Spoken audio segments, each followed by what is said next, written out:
This is the Digital Marketing Experts Podcast episode. No, why am I trying to sound like a radio announcer?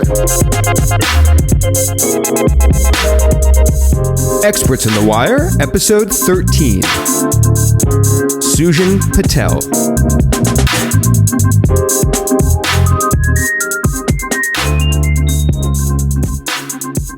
Hey everyone, welcome to episode 13 of Experts in the Wire. Today we have Sujan Patel. He's going to tell us all about how he helped When I Work grow their blog traffic from 200,000 visitors a month to 750,000 unique visitors a month in an 18-month period.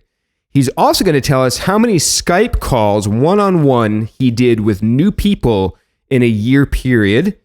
You're also going to learn how Sujan has a process for creating over 20 pieces of 1,500-word articles per month, and that's generally in his extra time.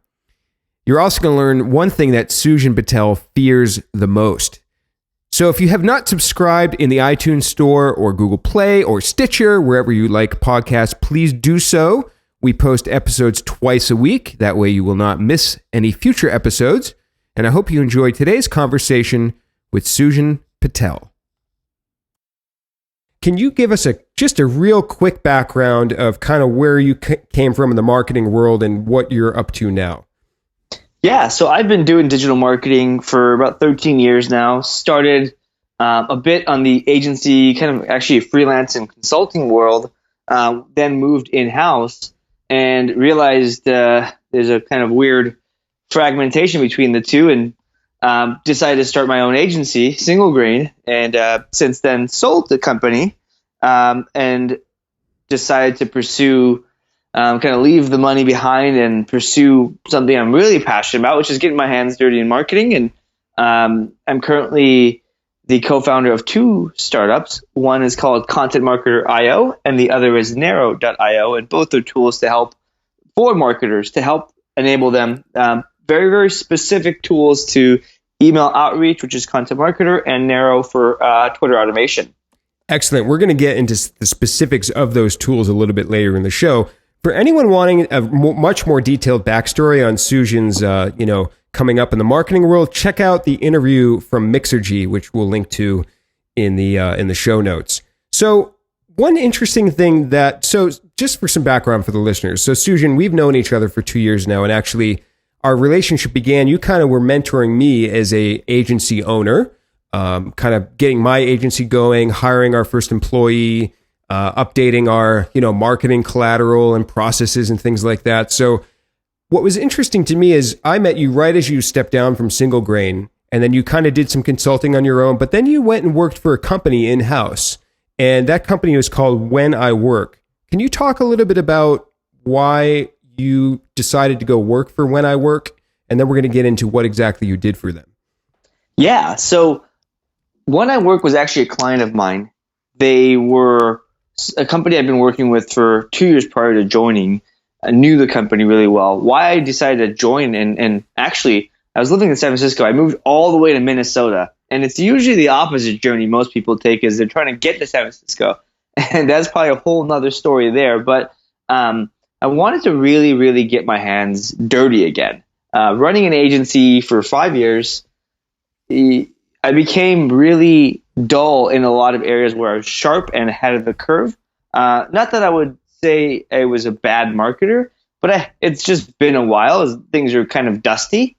And I wanted to really just get my hands dirty again. So I wanted to find the perfect company. And actually, it took me, When I Work was the third company that I joined after leaving that essentially worked out for me. The first one was really, really big.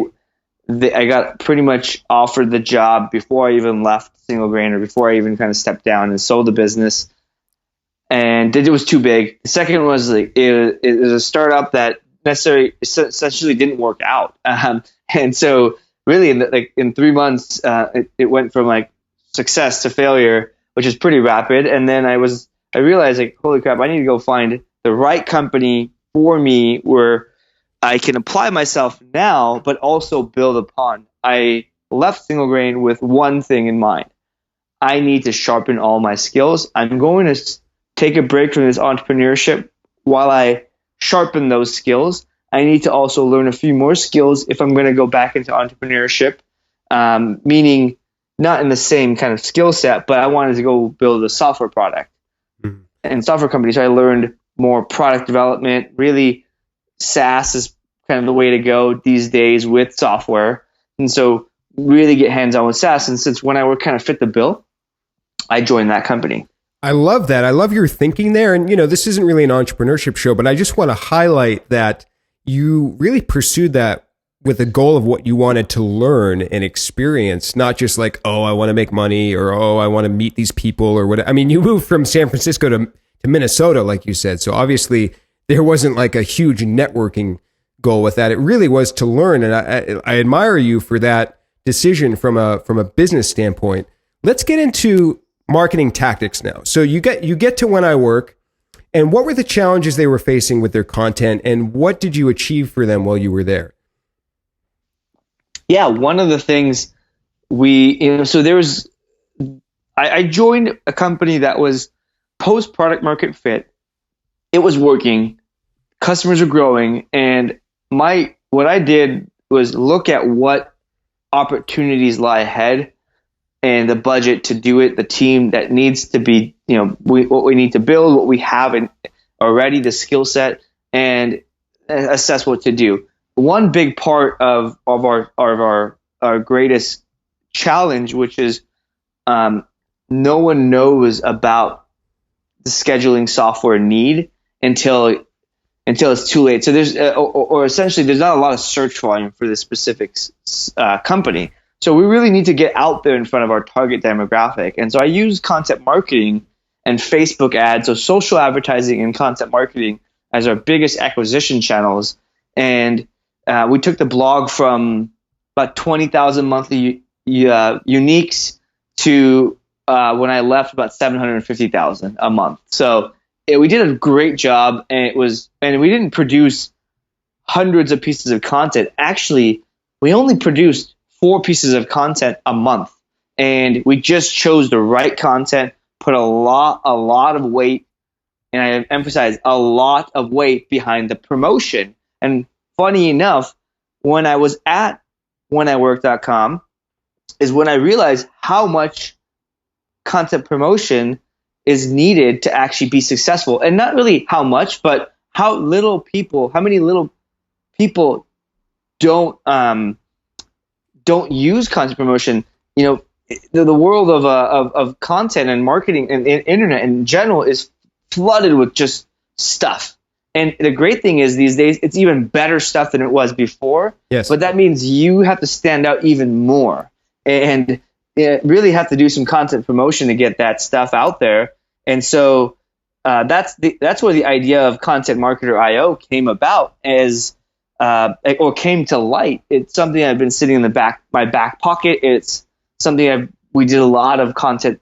Well, we didn't do as much content promotion as we did link building, but it was very similar of an idea that's just been sitting in my back pocket for a while. And essentially I ran with it. And at the time, we built it. I built it by myself, found a developer, and but the need was for When I Work because we needed to really do a lot more promotion and step it up, and we needed to scale it, but we didn't have the resources or it'd take too long to train somebody up. And so the tool really replaced the whole employee. I love it. So the time period that you increased that traffic from 20,000 to 750,000 uniques a month, that was about, what, a year and a half or so? Yeah, about 18 months. 18 months. So I want to get into the specifics of this. What types of content were you creating for When I Work? Was it blog posts, white papers? Give us an idea of that. All blog posts. We did create a few that didn't necessarily get the traffic. We did create a few templates and things like that. Mm-hmm. But for the most part, it was all around blog posts, and they were very, very rich blog posts. I'm talking what Randfish can coin like 10x content. Yes. These things were very, very rich. And they didn't start out that way. So well, the funny thing is, when you look at a content or something on the web, you're always like, this is awesome. How do I do that? And how do I get there? Well, you're looking at it as a result, not as the finished product, not as the product that started. And so a lot of our content started off as well, first of all, we did a lot of the keyword research to make sure there's volume in these areas. We did the research to make sure we can create something much, much better. But before, so we validated, but before we created the actual piece of content, when we created the piece of content, we didn't launch something crazy. We just launched a blog post. If it got traction, if we could promote it, and we always had 4 to 5 pieces or 4 to 5 tactics or ways we're going to promote content in mind, loaded while the content pieces is being written. We always did a great job in presenting the design. And again, we validated the need for that article by the demand, people searching for it, and the lack of supply with crappy content out there, or content we could quickly become much, much better than. And when we launched, we were probably 2 or 3 times better than that piece of content that's out there. And over time, as it worked or didn't work, we would expand or just keep it as is. Most of the time it worked. So one example is if you Google the term team building games, our target audience are HR people, their COOs, their logistics. They're looking for more like boosting HR related activities. So team building games is kind of a what I call a content circle, which is you have your keyword, you have your service, or the keyword that best fits your service, but then you probably have keywords or areas of pockets around your service that may be adjacent, and if they discover your product or discover your site, they may purchase. So we did a lot of the circle keywords because there was just a lot more volume, and team building games hit the persona of the purchaser, and so we went after that. But anyways, team building games we rank 1 or 2 for, but surprisingly, that keyword has over 150 or brings in over 150,000 monthly uniques. So wow, our content strategy is really evergreen. It's very much reliant on SEO, and it's because the promotion, the link building, the things we do outside of the writing of content is so strong. Our content really lasts a long time.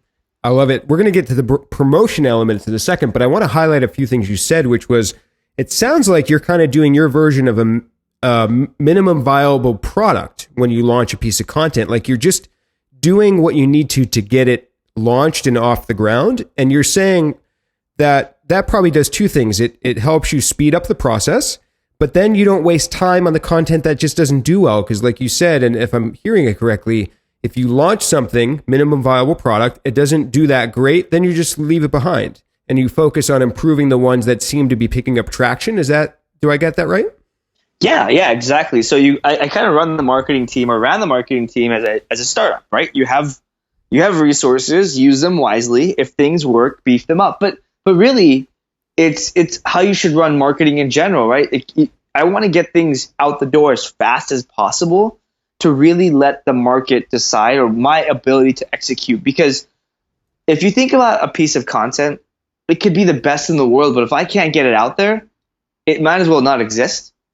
Past a few months, it might only hit your it might only hit your customers or people that you already are talking to, and that's great. But a newsletter can do that. You don't have to work that hard to do that, and you obviously get some residual value from doing that. But it might as well just be a blog post or a basic article. You don't need to work that hard. And so I want to make sure the first thing we did at When I Work was, let's improve our capabilities to promote something. Even if I'm promoting cow dung, I don't care. Can I actually do it? And then if that answer is yes, like that's how do we do it better, faster, and more of it?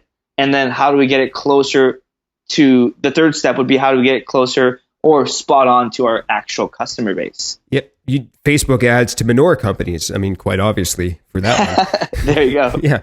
So I think you keep hinting at that the content's important for it to be good. And like you said, arrive at the 10X point like Rand Fishkin talks about, but you keep hinting at the promotion stuff. So I think that's what we should really get to now. So you launch a piece of content, you see that it starts to pick up traction, and then let's say you're updating it, trying to make it always better. What kinds of things are you doing to promote it? Are they paid? Are they organic? Are you doing outreach? Let's get into the promotion stuff. Yep. So my number one rule when it comes to promotion is you always have to have 5 ways you're going to promote it. A minimum of 3, or you don't create the content at all. Wow, 3 minimum. Yep. And I think that's a kind of a really quick turnaround type of content. An easy win, a basic piece of content. Ideally 5. So it could be it doesn't have to be a complicated process for all this stuff. It could be you have a friend, and that friend is connected to 5 people that are relevant to this audience or to your content. And okay, I'm just going to rely on my friend to do this. That's okay. You have that relationship. That's one. So what's some other ones? So I always do Facebook ads to launch when I launch. One, it helps me get better at what is it called? Copywriting headlines, and really helps me understand my target audience. If I can't get clicks for cheap, if I can't get people to click on it, well, maybe it's I'm doing a lot of things wrong, or maybe I'm whatever I did is not as compelling as I thought it was. So I do a lot of Facebook ads. I usually create 5 to 10 for every single article I write, like various ads, various images. Over time, it's a good learning experience and training for new content marketers or anyone that just to kind of sharpen their skill. So I double dip to help train the team, but also we would also just use it to kind of get the word out, just basic shares, just kind of get trickles of traffic. And although that traffic may not be worth it, it'll still help facilitate the exposure. It'll make a wave. Whether the wave or splash goes anywhere, it'll help make that splash. And we've gotten good to where we can launch Facebook ads for 2 to 10 cents, sometimes as high as 20, but I would say anything above 15 cents a click is a failure to us, and we would turn those ads off. And we don't run them forever. We run them for about 10 to 15 days, spending $5 to $10. So as low as $50, as high as like $150, $200. And that would just be one way we promote it. We do a ton of outreach. So what I'm talking about is we're always, one of the things I found is if we include a few people, influencers or in that industry or in that article, they will help facilitate the sharing and kind of help get the word out. We'll also do a lot of outreach via email. So if we're going after an SEO keyword or an SEO player, we'll look at who else is ranking and then use like tools like BuzzSumo to check the backlinks of them and then reach out to all of those guys offering something. And this is where the Facebook ads come in play. So although that Facebook ad probably didn't drive the most meaningful traffic, when you're asking for a link and that person sees 300 shares, it means something to them. It's social proof for them, right? It's literally social proof. Yes. And so that helps a lot. So I want to just pause there for a second, because you mentioned having like 3 to 5 things that you're going to do to promote. And what I want to make sure that the audience understand is that you're just saying have 5 things you know that you're going to then go do, whether it's just simply send an email to somebody or run Facebook ads. Like, you're not necessarily saying 5 channels, just 5 things that you're going to do. Is that correct? That's correct. And like I said, it could be as small as reaching out to a buddy, right? It is not, to be clear, it is not tweeting it out. That is not promotion. That's just called the bare minimum. And probably it's probably under the bare minimum. You should be tweeting out your content for 6 months to come in 7 to 10 different ways with 7 to 10 different articles. I mean, we do that as well. I don't count that. That's just decent social media. That the 3 to 5 ways is just tactical things you can do. And why I keep it simple is because those tactics really don't matter. And those tactics are going to be individual to anybody. You're not going to always use the same ones you've read about. But you may you may find if you read something, it may work for you. And if it doesn't, no big deal. You can move on. So I usually keep them light, and I validate that if that strategy or that tactic would work. So after doing this 10 times, let's just say you promoted content 10 times and it didn't work. Well, then did you fail at you can figure out what happened. Did you fail at executing on these strategies? Did you succeed, or was it not well received if you reached out to people, or did you get a lot of incorrect email addresses, or were people not interested? Like, what happened? So it's usually no interest, fail to execute, or some other basic reasons why it didn't work, and probably a lot of good reasons why it did work, and keep the stuff that works and then trash the rest, and just kind of keep adding and testing random new ideas. So marketers really need to break down when something doesn't work. What's the chain in that process that might have not worked specifically? Because you can't throw, as they say, you can't throw the baby out with the bathwater. Like, maybe, like you said, it was just the one email that was incorrect. Yeah, exactly. And if you messed up on a template, no big deal. You can fix it the next time around, right? I wish we could. It's as simple as messing up on a template, and that's okay. So yeah, you definitely need to, as a marketer, you definitely need to reverse engineer your competitors, what you read on the web. Also, reverse engineer to find the problems with your own campaign, and also find the success, because sometimes a topic could be the savior. Sometimes the topic could be the very thing why your tactics didn't work, but that's okay. I love it. So you mentioned outreach and Facebook as two primary channels. Were there any other channels for When I Work that just performed exceptionally well? Yeah. I mean, so honestly, there's so many that I don't remember all of them, to be honest.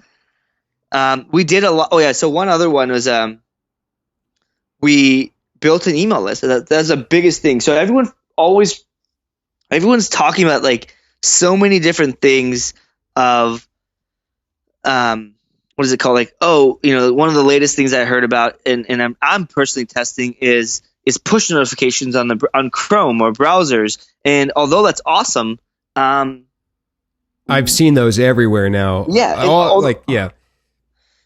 Although it's awesome, the one form that's that hasn't died and it's stronger than ever is email. So build an email list. Don't forget to build your email list. That was one thing we did early on and continue to do. And there's this quick hack I'll give you that we do. And after we got really good at things, that wasn't considered 3 to 5 tactics. That was just like our baseline. So it would be added to our checklist of something we would do for every single article. So the quick tip for getting more open rates, and it's probably all over the web, but people don't take action on a lot of this stuff, is send an email through. I usually do like an RSS driven one, so it automatically gets sent out, and it's just a summary, and then you obviously get the click, and you get traffic, and visitor comes. But of the people that don't open it, the people that if you have a 40% open rate or 60% open rate, you're gonna have still a good portion of your list that didn't open it. Send them a follow-up email that's manually sent out, new heading, new headline, new subject line, plain text on a Saturday morning, and you're gonna get another 10 to 20% of people that open it. So you can squeeze out so much more value from your list just by doing 2 email blasts. But you're not hitting the same people twice. You're just hitting the people that didn't open your email. That's a really good hack, and one that I don't think many people have mentioned. So I love that. I love the unique tips on the show. So I know that some issue some people have with outreach is just a general shyness or hesitation to kind of be salesy or feel like they're, asking rather than, doing things that might be more passive. So do you have any advice for people that are just having trouble, getting into that mindset of doing outreach? Suck it up and do it. Because one, it's everyone else is doing it. So it's quickly becoming the bar, right? It's quickly becoming the the norm. And when that happens, I mean, then you're just kind of behind. So and one, there's promoting content, and then there's being salesy. That's why we write less content. That's why, although personally I write a lot and I personally do not much promotion because I built an audience, which is another way to kind of promote your content, is really just focus on building an audience, which is very tough to do. But because we're only writing 4 pieces of content, we can go really hard on promoting one piece of content without going overboard. Yes. And I'm always looking at relevancy as a filter. Is this thing relevant to this person, or is this thing useful? Now, Heath and Shaw said this amazing thing at a presentation a few months ago. He said it's only he was talking about clickbait, and he's like, it's only clickbait if you click on the article and it sucks, or it doesn't meet the expectations you thought. Mm-hmm. If you click on the article and it's about whatever, and you're like, this is awesome, that's not clickbait. That's just damn good content, very good targeting with great content. So don't promote crap either. So make sure your stuff is good, and good meaning like make sure it's significantly better than your other sites in the field. Good doesn't necessarily mean what good is in marketing, right? Your marketing guys are usually marketing. I'm talking about marketers talking about marketing are typically very, very advanced stuff that you may not have to do. I mean, I'm working with a company, or I was working with a company in the what is it called? Like IT solution space. Mm-hmm.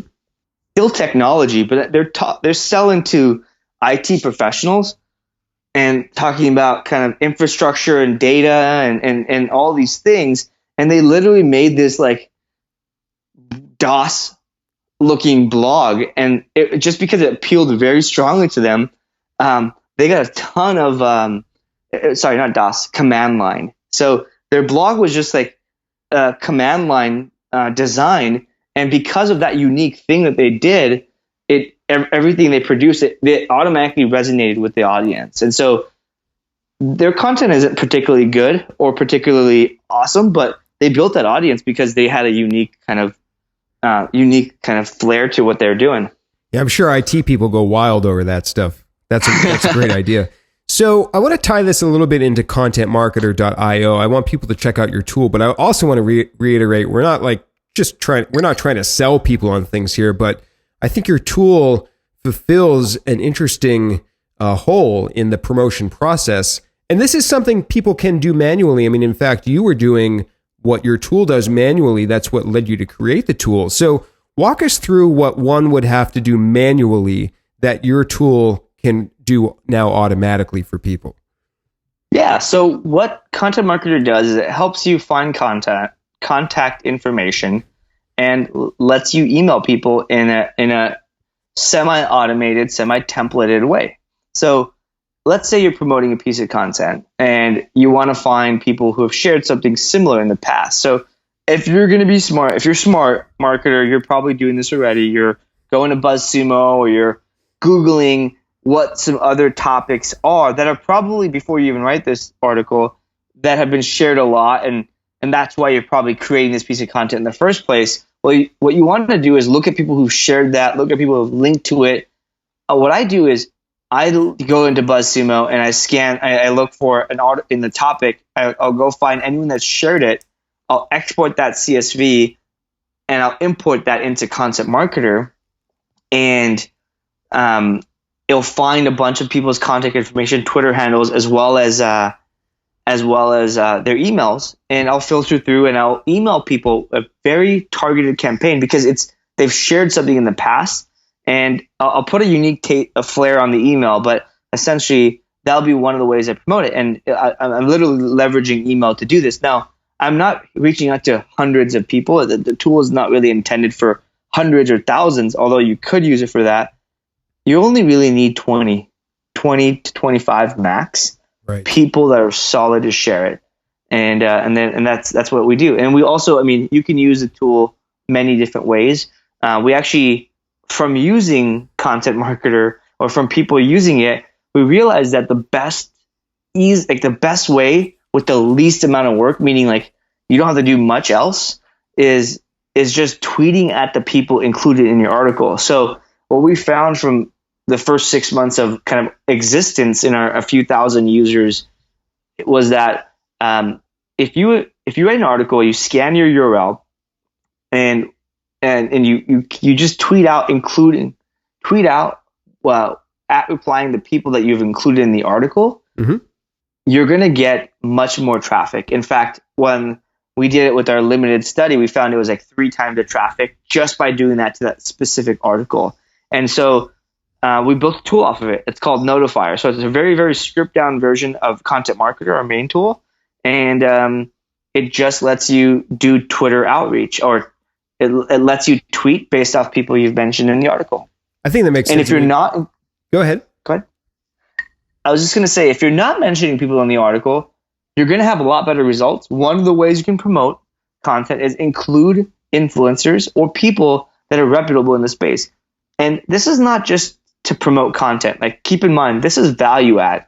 If I'm talking about entrepreneurship, if I'm talking about, let's call it content marketing, shouldn't I include Rand Fishkin? Shouldn't I include Neil Patel? Shouldn't I include, a lot of these guys? Now, you don't always need to grab a quote from them directly, although that would be a great reason to reach out to them and build a relationship, which is another part of why we built Content Marketer, is that like by promoting your content, secretly you're building relationships, aka you're building your brand, you're building your audience, you're building kind of your inner circle. And that's even stronger than that one, the visitors. But what I'm getting at is you can cite what they've said on the web and simply just mention what they say. It's a great way to prove or back up whatever you're spitting out. Yeah, I love that. I was going to say the Twitter thing in my head, I just kind of call that a soft mention, just meaning that I'm mentioning them in the tweet indirectly. I'm not asking them to reply or even do anything, but just making them aware of it. Then they might see it and go, oh, I was included in this, and then share it with their audience. So I totally get that. Yeah. So this tool kind of does that automatically. Yep. Exactly. And if you're not a content creator, if you're not creating content like all the time, you're managing your company's Twitter profile, or you're just a marketer, or whatever you're doing, share content through Notifier. And what you're doing is you're using other people's content to get in touch with the people that are mentioned in the article. So it just lets your content go further. Yep. Whether you're the creator or not. Obviously, if you're the creator, you get the most value, but I've literally been testing my own tool, and it's tough to do a case study with my own brand because there's a lot of noise. There's a lot of like what false positives, right? Is it me? Is it the time of the day? Is it the followers? Whatever. But I'm doing I have the super secret account right now going on with it has a base, but it's not very, very sexy industry, not very popular. It's actually a brand, and I've been tweeting out everything I tweet on there using Notifier, and holy crap, I'm getting engagement from just like the top 500 kind of people in the food category. So it's been awesome to see that, to see it work. And so again, if you're just sharing stuff, that's a great way to do that. But anyways, I mean, these are all tactics, and my tools could definitely save you a lot of time, but you could do it manually. You can do it so many different ways. The point I want to make is do it. I don't care how you do it. You're going to get a lot of value if you actually do it. Yeah, that's a good point. I mean, that's one of the weaknesses I see in most marketing is it's not executed. And that's a great point. So I want to shift a little. You wrote an article on Entrepreneur that you talked about relationship marketing and how you think it will see growth in 2016. Can you expand on what you meant by that? Yeah. So I think relationship marketing is definitely, a one really, really powerful way to really get your what's it called? Your brand out there. And let's just define that for anybody that doesn't know. How would you define it, Dan? Because I have my own definition, but I want to kind of know what people they're not this is what I do all the time. So it's kind of like nature to me, second nature to me. Yep. Interesting. You're turning the table. So when I hear the term relationship marketing, to me, that just means kind of literally what it's talking about is building relationships with people so that in the future, if they see that I've written something that pertains to their audience, they may share it. Or maybe a relationship is I connect you, Sujan, with somebody else where you would mutually benefit. Or maybe I connect you, Sujan, to a company that needs your help with something. So to me, it sounds like it's all about just building relationships with people or companies that could be utilized for something in the future. So tell me, is that pretty much it? Yeah. Why I asked you is that many times people have a misconception that you're using relationships for marketing. Mm-hmm. It's actually you building relationships and really getting to know either your users, your customers, your readers, whatever that is for you. And as a byproduct of that, they are marketing your stuff. Right. It's not a direct thing. It's all about giving value and exceeding your customer's value. And so I'll give you a really good example because I think it's best described in context. So with Content Marketer IO and Narrow, so both of those are different companies, different solutions. However, we have a very, very big overlap in customers. And there's a big reason behind that. And it's because our marketing strategy, if any competitors listening, just take notes and put, maybe you want to try it for yourself, is influencer marketing, where, we're getting a lot of influencers talking about us, where I'm literally just blogging all the time and doing content marketing for myself. But the real underlying strategy is relationship marketing. And what I'm doing is everyone that signs up as a customer, I'm actually, and this is, I'm not going to be doing this forever, but my company will probably be doing it forever, is I'm actually helping the customer out. Does it help me make more money? No. But what it helps me do by engaging with my customers and helping them be more, is one, it helps them be more successful with my product. Again, keeping the customer longer. But more than that, because I'm marketing to marketers or people in the business space, they have pull, they'll tell their friends, because it's specifically a B2B play, my customers are marketing my product and I'm using relationships for that to facilitate that. And what I'm doing to build those relationships is helping people. And I've said this a couple times before in a couple of my previous interviews in my 2015 recap, which is I want to connect with more and more people, because all I know is if I'm helping people, I don't ask for anything in return, but they remember me. I'm on their radar, and they may share something I wrote. They may tell their friends about something. And essentially my network of people is expanding. And then that means the people that market my products or whatever I do has expanded drastically. But it's always been led with value. And I can tell you firsthand that on a monthly basis, we get around, a Content Marketer IO gets around like 60 or so mentions. And I haven't actually asked for a single one. Very interesting. Yep. So I have a private Slack group for customers. I do phone calls with customers.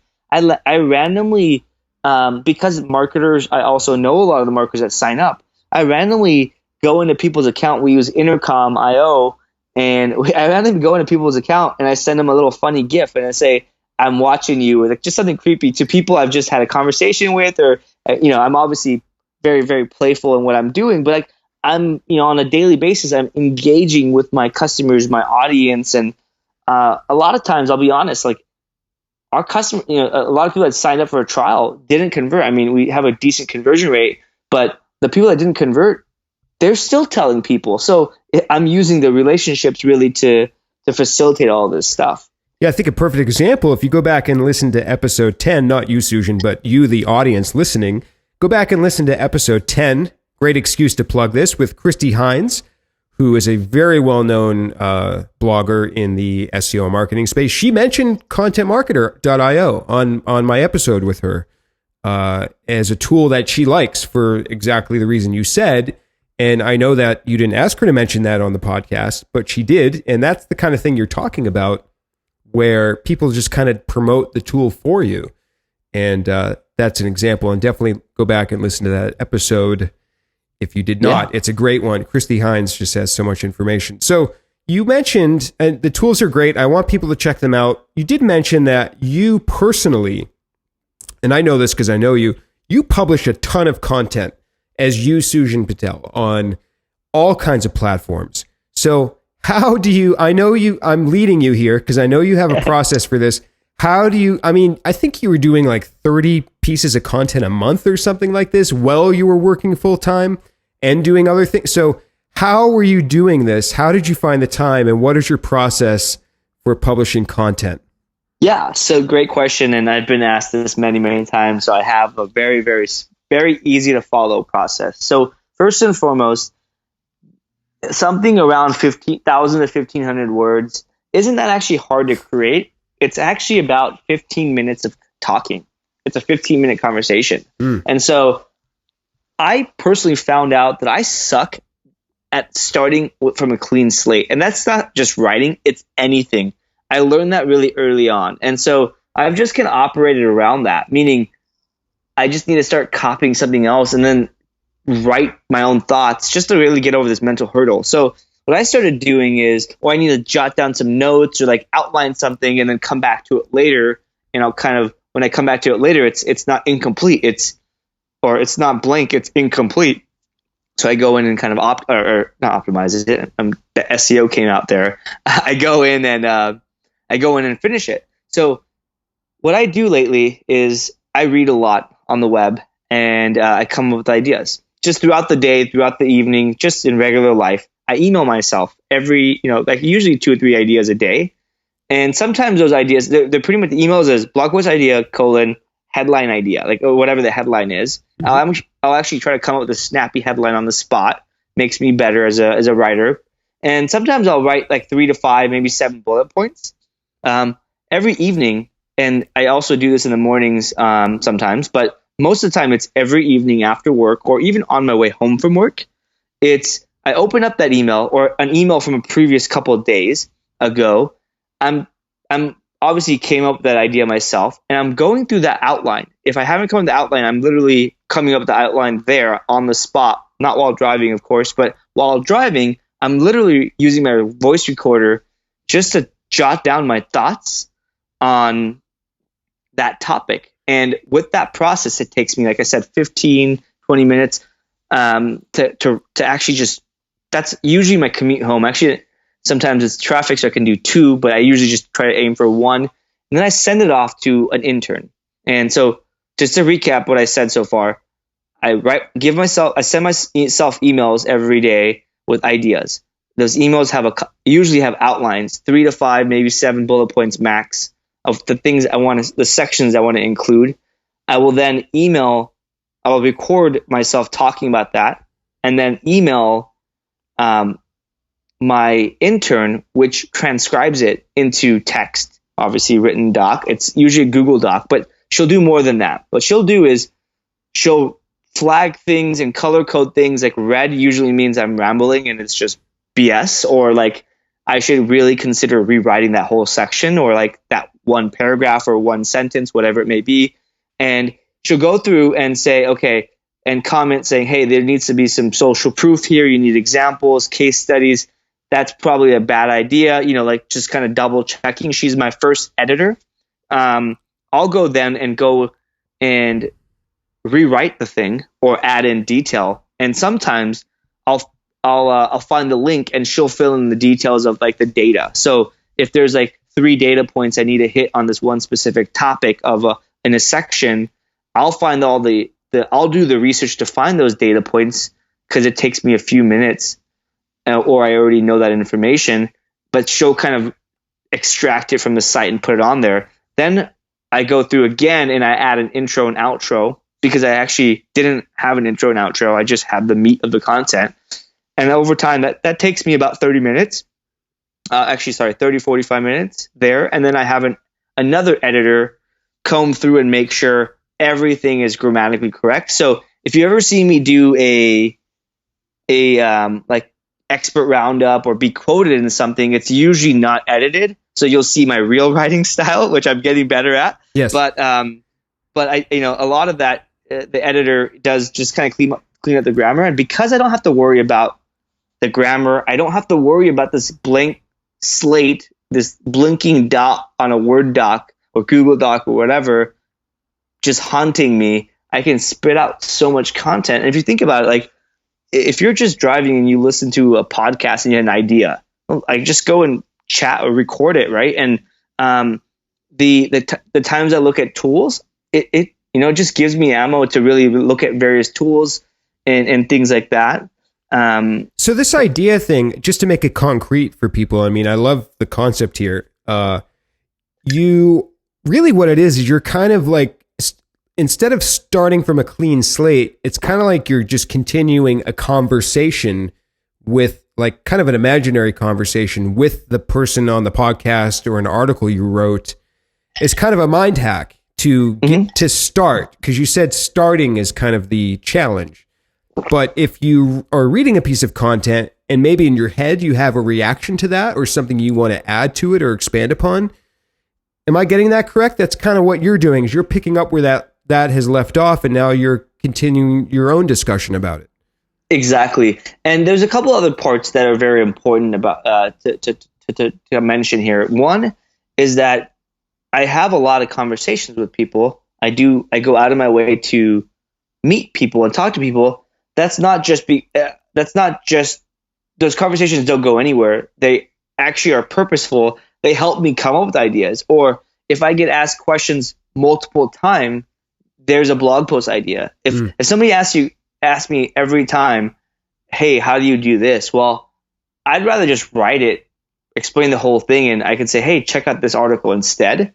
And so I don't have to answer the same questions. But yeah, so that's there. But I also have a Trello board with an Excel file with all the keywords, each thing I'm writing for. So Content Marketer has all of the content marketing related keywords, the email outreach, whatever keyword kind of keywords there are with the top volume. And what I'm doing is I'm also on a weekly basis looking at what can I talk about that hits these keywords too. And although they're not really, I don't do SEO for these pieces of content for the most of the part, because I'm focusing on the end user, that kind of audience. Yes.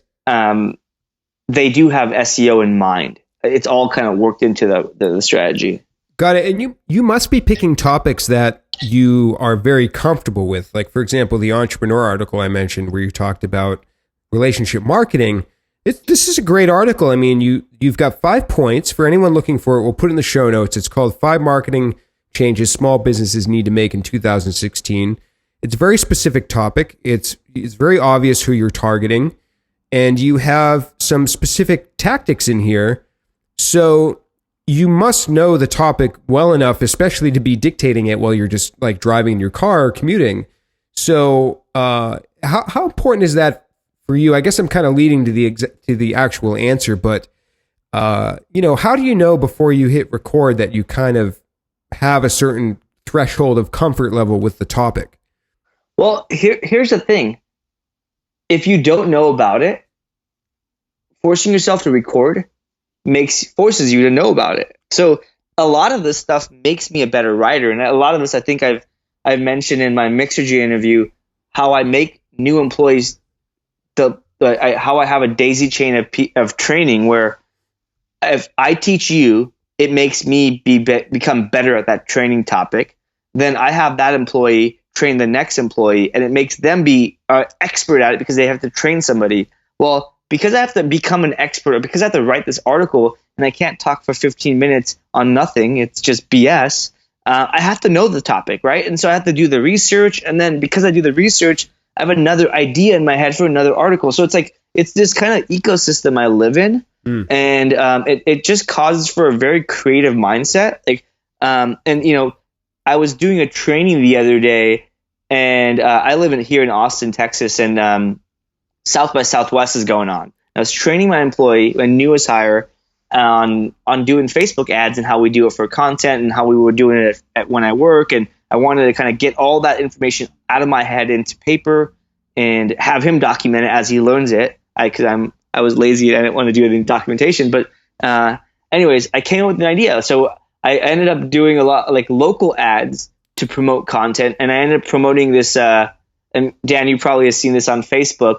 This ad that says it's targeting people in the Austin area, specifically 5 miles around downtown Austin, which happens to be the South by Southwest area. And it says, while you're waiting in line for free food and drinks at South by Southwest, I'm heads down growing my business. And then like the description says like, I help companies grow, blah, blah, blah. Isn't that better than a free hot dog? And the reaction I got from there was insane. It spent like $10. But anyways, all this stuff came from me reading articles about buzz. You might think like writing for Forbes or Inc. There's a lot of like high level kind of fluff stuff, but really I was reading this article on like how this yogurt company used Snapchat and this like IBM Connect, how they did some crazy stunt in a restaurant they took over. I don't know what exactly it was, but all those little pieces of information connected to that idea. Yeah, it makes me really think. James Altucher talks about the idea muscle and how he just writes 10 ideas a day, no matter what they are, and he throws most of them out. And this really relates to that, I think, because you're really getting in the habit. It's like exercise. You're just doing it every day. And like you said, living in that ecosystem. And for anyone that hasn't checked out James's stuff, definitely check him out. And he's kind of on my dream wish list of getting on the podcast at some point. We'll get him on the out. Shoot him an email. I don't know James personally. I'm a big fan as well. I'm sure you can test the things we preach in this podcast of just doing an outreach. That's true. Let's do this. You kind of mentor me too. Let's make this actually something you can hold me accountable to. Right here, we decided right now, I'm going to try to, I'm not going to try, I will do some outreach to James and use some of the things we talked about and see what happens. Yeah, do me a favor. Before you do that, share a bunch of his stuff. Get on his radar first before you reach out. But he's a really awesome guy. I think he has a great podcast as well. But yeah, just get on his radar first before you do an email. Yeah. But he's an awesome guy. He actually follows me on Twitter. I know it like it's, doesn't mean much out of the 10,000 people he follows, but that's one thing, I guess. There you go. You got his attention. But no, I mean, that's a great point, and that's something that other people have talked about as well. Christy talked about that on her episode, how you have to engage with these people first. You can't just like hit them cold. That's not the best route to take. So yeah, exactly. I mean, as long as you get you always have to get their attention, especially if you're in a crowded space or in a space, keep in mind, not always crowded, but not as active as marketers. So like I'm on Twitter like 5 times a day, but some guy that works in, like selling like AT&T, marketer for AT&T who's in a B2C space, I guarantee you he doesn't check Twitter 5 times a day, or his team doesn't. And so you might get lost in the noise one way or another because of silence or frequency, or because or low end or high end frequency. Yeah, that's a great point. So Sujan, I'm holding you accountable, and people are going to see if we get James on the show at some point, what happens with that. But this is some live mentoring right here. Sweet. Yeah. I look forward to hearing that episode. Awesome. So yeah, that's going to be fun. So I want to I've been using Anchor for a few weeks. I don't know if you're familiar with it, but it's basically like an audio social network. People have heard me talk about this. They call themselves radio by the people. And I hate that tagline because it's not really radio. It's not push. Like if you download Anchor, the app, onto your phone, it's basically kind of like Twitter / Instagram, but audio. Nice. And if you're doing a lot of dictation, I think, Sujan, that you might like Anchor. There's a tons of entrepreneurs on there. I've actually met some entrepreneurs I never would have connected with out in the other ecosystems. Like I had some conversations with Cliff Ravencraft from podcasting world and all kinds of people. So I just downloaded it, so we'll see. I'll let you know. Oh, awesome. Make sure to ping me and I'll follow you on there. But okay, cool. Yeah, I want to circle back and just kind of tie things up a little bit. This has been a fantastic episode. I can't wait to publish this in a few weeks. But I have one last question for you, Sujan. You like to take risks, whether it's in business or actually in real life. You like jump out of planes and you drive fast cars. So Are there any big risks on your bucket list that you want to take at someday? Yeah, I mean, there's a lot on my list. I'll do anything except I'm scared as hell of spiders and insects and stuff. And so, so wait a second. So you jump out of planes, but you don't like spiders.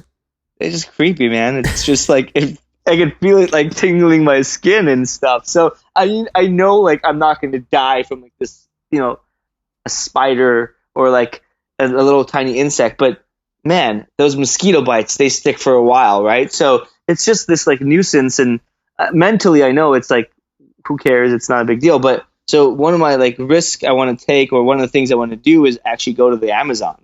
Oh. And there's so much insects, and kind of like, you probably can't not have an insect on you, or 100 insects. So the last question I want to ask is, you talked about meeting a lot of people, and there's something you did in about the last year or so, and we're going to link up a video that you did in YouTube. You did a year in review video that I think people will really enjoy checking out, because you talked about a lot of things you did personally and business-wise. We'll link that in the show notes, but can you tell me what you did in that year period to meet so many people? I think it had to do with virtual or in real life coffee meetings. What was it, like 300 Skype conversations? Yeah. So it was 368 last year, and in 1 year, 368 Skype conversations. Yeah, a couple a day usually. Wow.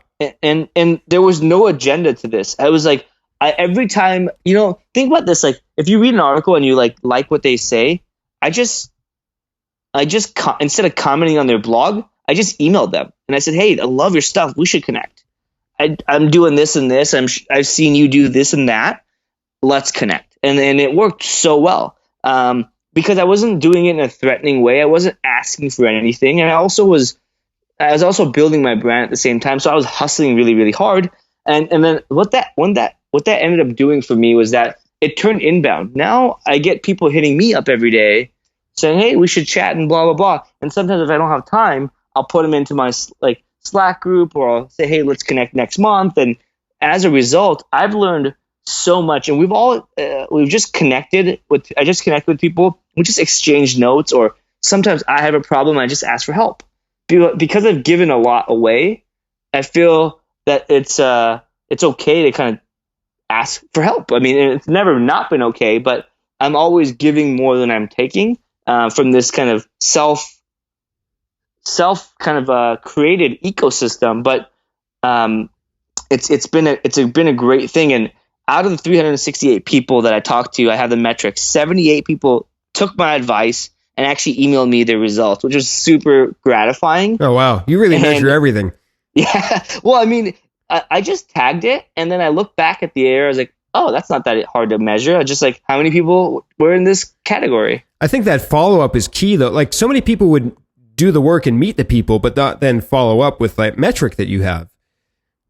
Yeah. I mean, I guess I'm just a metrics-driven person, but really it's, I just tagged people. I genuinely care. And a lot of this is like, you can automate, right? So I use boomerangs for everyone I talked to. I gave advice and they said, I'm going to do it. Like, they actually meant it. Mm-hmm. I just said, follow up in 2 months, and literally mark that email back as a unread and put it at the top. And sometimes, not sometimes, you could also use like tools like followup.cc and mm-hmm. literally follow up immediately and saying, hey, how'd that thing we talked about go? And like, send them a blast. Very, very awesome. Great tips. This is a great episode. I think this is going to be a popular one. Where can people find you online if they want to connect with you? Yeah, first of all, thank you for having me. It's been a pleasure. Great conversation. You can connect with me on my personal website, sujanpatel.com. On Twitter, same thing, same handle. Or just shoot me an email. I think I have my contact form on the bottom of my website. I actually respond to all of my emails. I do spend a lot of time doing that, but you must, yeah. But definitely reach out if you have any questions or whatnot. Wow, that was such a fun interview with Sujan and very informative. I know I'm going to be employing some of his tactics in my own work. You also may have heard that we made kind of a spontaneous live accountability pact with one another that I'm going to be trying to get James Altucher, who is somebody I I'm a big fan of. I'd love to get him on the show at some point. I know it may take some time, but if you heard Sujan recommend me to kind of network with him a little bit more, and this is something I've wanted to do anyways, so it's not coming from an ingenuine place. But if you noticed on Twitter, I started following him back a few weeks ago and kind of sharing some of his stuff. And again, this is something that I'm kind of inspired to do anyways. I'm not fabricating it, kind of in an artificial sense, but I'm just kind of taking action on something that maybe I was procrastinating on. So make sure to follow along and see how that goes and see if I do end up getting James on the show at some point. And other than that, that's all I have to say. So I hope you have a great day. Thanks for tuning in to Experts in the Wire. Make sure to subscribe in iTunes, Google Play, Stitcher, Player.fm, wherever you like to listen. Thanks.